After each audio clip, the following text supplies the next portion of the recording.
Welcome to the Armor Store's video series. This segment is on the setup and running of an inspection station that you would normally find at one of the U.S. fencing national events or one of the regional events that awards qualifying points. The purpose of this video is to show you what equipment you would need and some of the inspection techniques for each piece of the equipment. Welcome back. As you can see, I've now set up the table to act as an inspection station that you would normally see at one of the national level events. I have several pieces of equipment that I've added. I've added a conductive pad, which I've taped to the table with duct tape. And let's say a thing about duct tape. Everyone knows that the duct tape is like the Force. It has a light side and it has a dark side, and it binds the universe together. I've also set up my test machine, which is connected to my conductive pad and to the 500-gram weight that I was using previously to test foils. I also have a seam ripper and a small screwdriver. I have a breading tape machine dispenser. Now, this is something that's normally found in a grocery store. It's also called a bag taper, and you'll see why we have that here in a minute. We also have our control stamp, which should be checked as you go in, and they vary from event to event. Before we get started, let me say a few things about the armorers and try to clear up some misconceptions.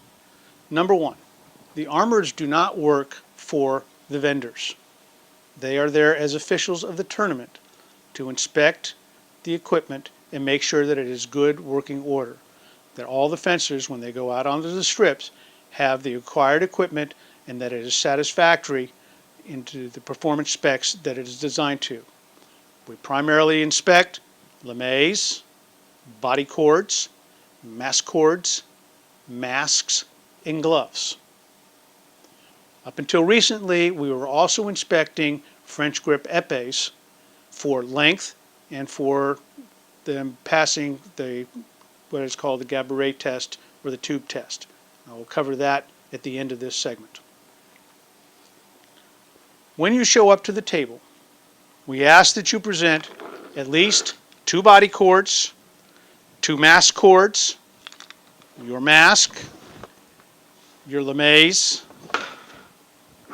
or in this case 2 limays, and your gloves. Generally, the first thing that we will inspect is the mask, and previously in this segment we talked about masks and what to inspect. The integrity of the welds, making sure that the tongue is set in place and in one piece, the rivets are all in place, the protective band around the mask is in place and secure, and that the bib is secure. Then we will do the mask test, or the punch test, as we showed you before. Again, it should be done with the probe placed in the mask and then pressed down. It should not start here and end here. It should start here and end there. This mask passed the inspections. There's no obvious gaps. So what we will do is we'll go ahead and stamp that mask. This is the control mark that you show to the referee when you report the strip. The next thing we'll do is we'll inspect your glove. As I said before, this glove will not pass. It has a hole here that needs to be repaired, one here and one here. This glove, on the other hand, has no worn spots, no holes, and it is good. It gets stamped. We do not have a quota for equipment that we must fail, and actually we don't fail it. To quote Rudy Volkman, another nationally known armorer, we don't fail it, we just report it as having failed. For testing your body cords, when you present them, we ask that you remove all the previous inspection marks. Now, everyone asks, well, why do we do that? For 2 reasons. Number one, there's a limited number of colors that we can use. So we want to make sure that when a body cord goes out to a strip, it has 1 mark, and that is the color that is being used for that particular event. If you have multiple colors, it can confuse the referees, and when they get confused, their brains lock up, then we've got to reboot them, make sure all the software updates get installed, are working properly, and that takes a lot of time. So in order to prevent that, we just make sure that you have all the marks removed. There are several ways to do this. If they're old, sometimes they'll just completely rip off. This one won't. That is why I have what's known as a seam ripper. It's a very sharp point, but you slip it underneath the previous mark, push forward away from you because you don't want it coming towards you and stab yourself, and you can remove it. These are easily enough removed.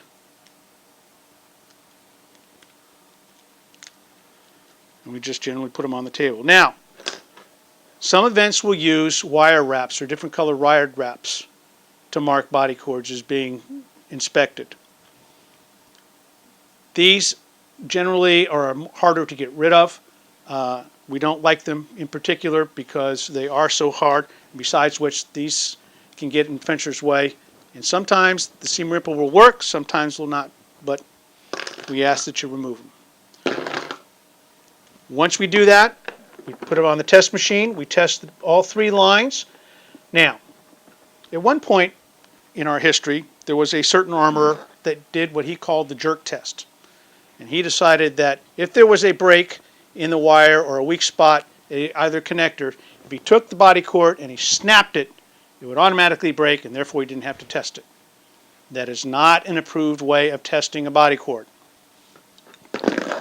Once it's put into the machine, either end is wiggled back and forth. Check to make sure that there's no intermittent break in the line. And each line is checked separately. There are some machines that have 3 meters that will check it all at once. This one, because of compactness and whatnot, only has 1. Once that is checked and all the pins appear to be in good shape, it gets a new inspection mark. Testing the mass cord, you want to make sure that the clips are visibly soldered, again, to the wire, that they open smoothly, and that there's no corrosion on either end. Then you take them and you clip them to the posts, and you check to make sure that the continuity is good, there's no intermittence on it, and that it's less than 1 ohm. To test a LeMay, when it comes in, we ask that these are zipped up. It is not a requirement, it just makes it easier for us to check them, and it makes it go faster. If they're not, they can flop open and take time, and if you're standing in line with 200 other people, every second counts, especially if you're the last person. So, we zip this up. We put the LeMay on the, oops. Okay, I said we zip this up.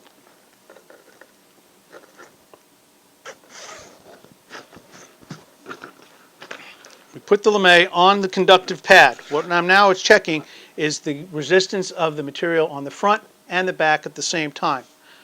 I take my probe, I lay it on the LeMay, and I move it back and forth looking to make sure that it's less than 5 ohms all the way around. This particular one, in spite of its greenness, is at 5 ohms. So this one is good. I take the LeMay, I flip it over, and I check the back. Now, there's one problem with this LeMay that will cause it to fail. It doesn't have a tab.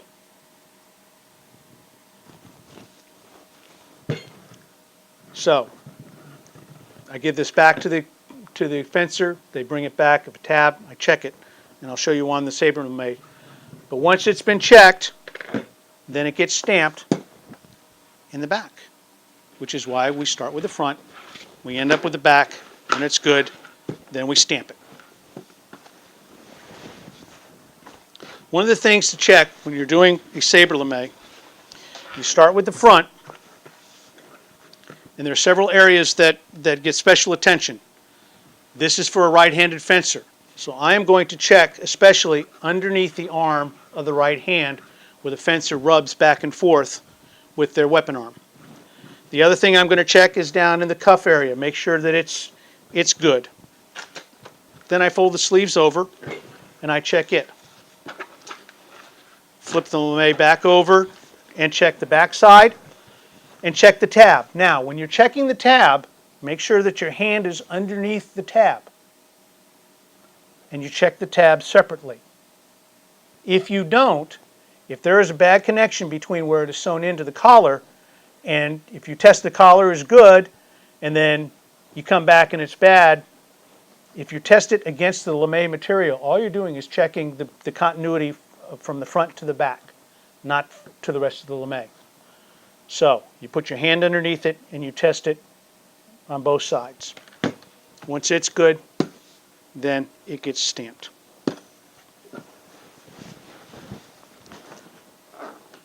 Saber gloves, the same thing.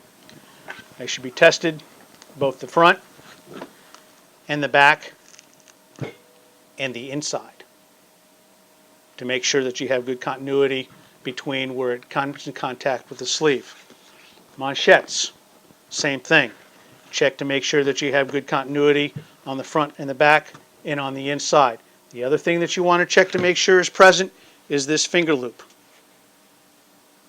This finger loop is when you put on your glove, make sure that it doesn't ride up or come back this way, lessen the amount of target area on your wrist, or doesn't slide all the way up.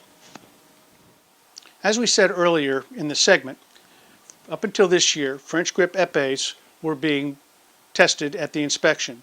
They would be tested for overall length and whether or not they would pass, the angle of the handle would pass through this particular gauge.